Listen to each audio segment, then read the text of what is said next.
Hello दोस्तों, स्वागत है आपका अपने YouTube चैनल। मेरा नाम है विकास। यहाँ पर हम बात करने वाले हैं, आपका स्वागत है हमारे YouTube चैनल वोरे वैकेंसी में। दोस्तों, क्या बड़ी बिग यानी कि आपको पता है कि बैड न्यूज़, जैसे कि आपको थंबनेल तो देख ही लिया होगा कि क्या बुरी खबर रहने वाली है। दोस्तों, आपको पता है कि यहाँ पर सीबीएसई ने परसेंटेज को लेकर एक सर्कुलर जारी कर दिया है। ठीक है, बहुत बड़ा सर्कुलर जारी किया है, 10वीं और 12वीं दोनों बच्चों के लिए किया है, जिसके अंदर बताया गया है कि 10वीं वाले बच्चों को लेकर क्या बड़ा अपडेट है और 12वीं वाले बच्चों को लेकर क्या बड़ा अपडेट है। दोस्तों, दोनों चीज़ों को लेकर यहाँ पर बात की गई है कि अगर आप 10th के बच्चे हैं, अपनी परसेंटेज कैसे कैलकुलेट कर सकते हैं। किसी पर्सन ने एक्सक्यूज किया है और किसी बच्चे ने पूछा है कि अगर हम कैलकुलेशन, यानी कि यहाँ पर मैंने जैसे कि पिछली वीडियो में बताया था कि डिवीजन और परसेंटेज कैलकुलेशन को लेकर अगर आप 10वीं की परसेंटेज कैलकुलेशन नहीं करना आता है तो आप सबसे बड़ी मार यहाँ पर खा सकते हैं। लेकिन दूसरी बड़ी बात करता हूँ कि आप सीबीएसई यानी कि ये कह रहा है कि बस हर बच्चे को अपनी परसेंटेज कैलकुलेट करनी आनी चाहिए। तो आपको क्या आती है, मुझे कमेंट जरूर कीजिएगा। ठीक है, पहली बात करते हैं कि परसेंटेज को लेकर, यानी कि अगर आप 10वीं के स्टूडेंट हैं,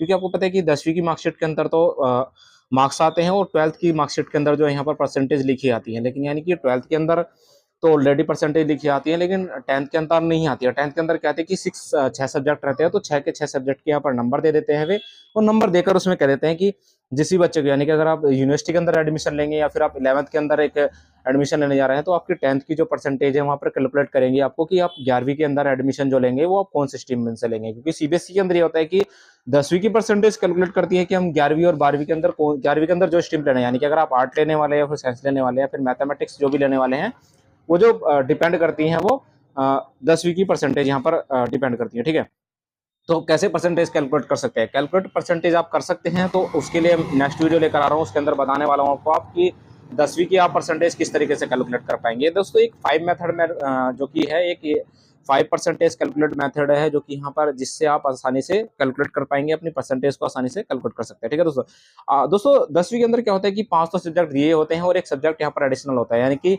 बाई चांस हम मान लेते हैं कि इंग्लिश, और यहाँ पर टोटल 5 सब्जेक्ट के अंदर आपके यहाँ पर 55 नंबर यहाँ पर आ गए। ठीक है दोस्तों, लेकिन उन्हीं 5 सब्जेक्ट में से एक सब्जेक्ट के अंदर आपके 30 या फिर 35 नंबर आ गए, तो क्या होता है कि उसके अंदर आपको कैलकुलेट करना होगा। ठीक है दोस्तों, दूसरी मैं बात करता हूँ कि एक सब्जेक्ट के अंदर अगर आपके नंबर कम आ जाते हैं, तो उसको लेकर ही जो सब्जेक्ट है आपका रिवर्स करते जाता है और पास करने को लेकर यहाँ पर अच्छी तरीके से बताया जाता है। तो ये तो है बेस्ट 5, यानी कि एक पासिंग क्राइटेरिया, जो कि 5 मेथड जिसे कहते हैं हम पासिंग क्राइटेरिया, 5 मार्क्स, यानी कि 5 सब्जेक्ट पासिंग क्राइटेरिया यहाँ पर कहा जाता है उसको। ठीक है दोस्तों, तो अच्छा आसानी से आप कैलकुलेट कर सकते हैं। 6 सब्जेक्ट को लेकर एक 5 सब्जेक्ट यानी कैलकुलेट करेंगे, और एक सब्जेक्ट जो आपका एडिशन यहाँ पर रहने वाला है। ठीक है दोस्तों, 10th की परसेंटेज कैलकुलेट कैसे करनी है आपको, आप कैसे अपने एक अच्छा स्ट्रीम कर सकते हैं। यानी कि अगर आप 10th की परसेंटेज अगर कैलकुलेट करेंगे, तो 11th में एक अच्छा स्ट्रीम आप ले सकते हैं। ठीक है, स्ट्रीम बहुत अच्छा मिल जाएगा। यानी कि अगर आपका 10वीं के परसेंटेज आप अच्छी तरीके से कैलकुलेट करने सीख गए, या फिर आप मतलब आपको कैलकुलेशन नहीं करना आता और स्कूल वाले कैलकुलेट करते हैं और बताते हैं कि आपकी तो परसेंटेज बहुत कम है,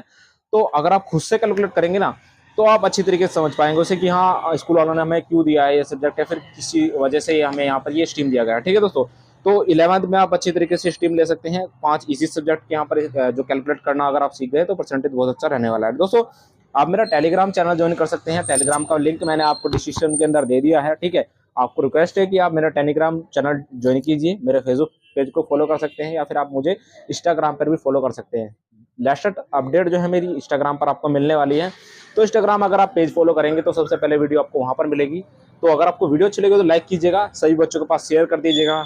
मिलते हैं अगली वीडियो के अंदर किसी नए अपडेट के साथ। दोस्तों, आज मैंने बताया आपको कि परसेंटेज आप कैसे कैलकुलेट कर पाएंगे। ठीक है, जो एक सर्कुलर दिया है उसके अंदर क्या बुरी खबर मिली है आपको, तो कोई भी नहीं मिली है। ठीक है, फिलहाल तो क्योंकि 5 आपको एक इजी मेथड के बारे में अगली वीडियो के अंदर बताऊंगा, वो मैं आप सबसे पहले आपको इंस्टाग्राम पर बताने वाला हूँ। चैनल को सब्सक्राइब करें, शेयर करें वीडियो को। धन्यवाद, थैंक यू।